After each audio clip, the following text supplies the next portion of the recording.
Hello everyone. Today we are going to discuss some more questions of general aptitude, and this is set C of June 2016. So this one is the question number 1 from part A or section A. Of the following, which is the odd one out? So here four figures are given. First is cone, second one is torus, third is sphere, and fourth is ellipsoid. So now see the solution. The solution, so I previously told that this is of CSIR net June 2016 and set C. So the solution is all the shapes are three-dimensional surface having no plane surface except cone. So here is sphere, it is 3D and having no plane surface. Similarly, the ring shape, or we can it also say torus, no plane surface.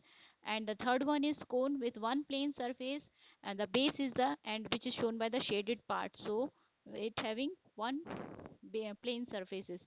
Third one is next one is the ellipse, so it also having no plane surface. So the correct answer for this question is the odd one is in this case is cone. So option 1 is correct for this question. Now the second question. Second question, my friend Raju has more than 1000 books, said Ram. Oh no, he has less than 1000 books, said Shyam. Well, Raju certainly has at least one book, said Geeta. If only one of these statements is true, how many books does Raju have? Raju have. So here are the four options. Raju have 1000, 999 and 1001 book. So now see the solution. Let Raju has 1000 books. This is true statement. Then second statement is Ram said Raju has more than 1000 books. So let that books be x, or x is equals to, we can suppose it 1001. Has one book more than that na, so we suppose it 1001. Similarly, Shyam said Raju has less than 1000 books, so it is we suppose it y, and less than 1000 less than 1000 books, so we consider it 999, one book less. Now Geeta said he has at least one book, equals to z, we suppose it. So now books are neither 1 nor 1001 or 999.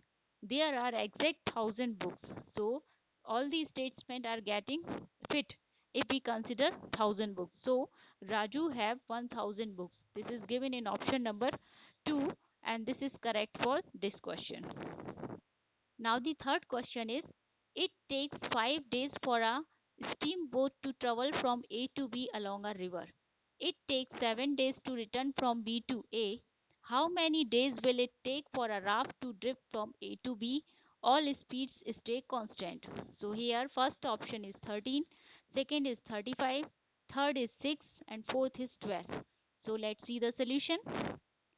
5 days for a steamboat to travel from A to B means moving A to B, it takes 5 days along a river, or we can say it steamboat. Now second is, it takes 7 days to return from B to A. So how many days will it take for a raft to drift from A to B? So let u be the speed of the stream and v be the speed of raft. While traveling A to B, the speed u plus v is equals to d by 5. Since it is given that speed it takes 5 days, so speed is equals to distance by time. Here 5 days are the time, so we put it here. So u and v are the speed which is equals to distance by time. While returning means the v is in opposite direction. To take it negative, u minus v is equals to d by 7. Now solving the equation 1 and 2, you get 2v is equals to d by 5 minus d by 7. You have to cancel the u, so 1 minus 2 equation we get 2v is equals to d by 5 minus d by 7. On simplifying, you get the v is equals to d by 35.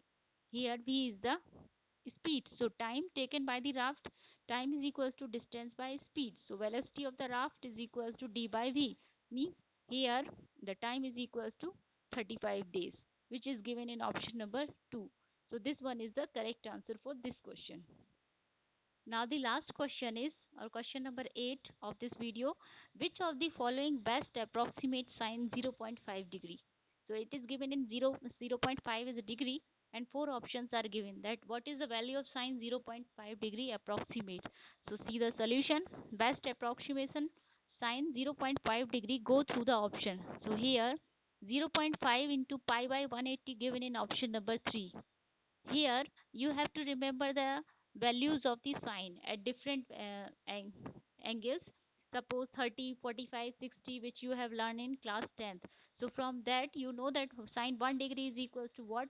Similarly sine 0.5 degree is what. So here 0.5 into pi by 180, here you know the value of pi, which is equals to 22 by 7. So sine 0.5 degree, from the calculator I noted it up to 8 decimal places. So nearly 8 decimal places. So it is equals to 0.0087265.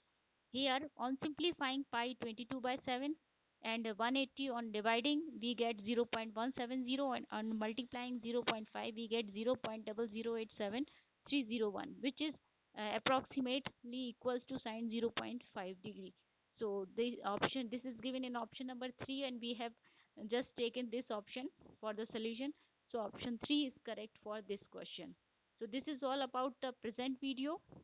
Please like, share and subscribe.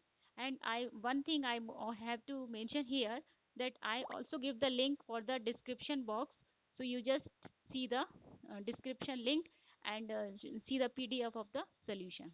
Thank you very much. Keep watching.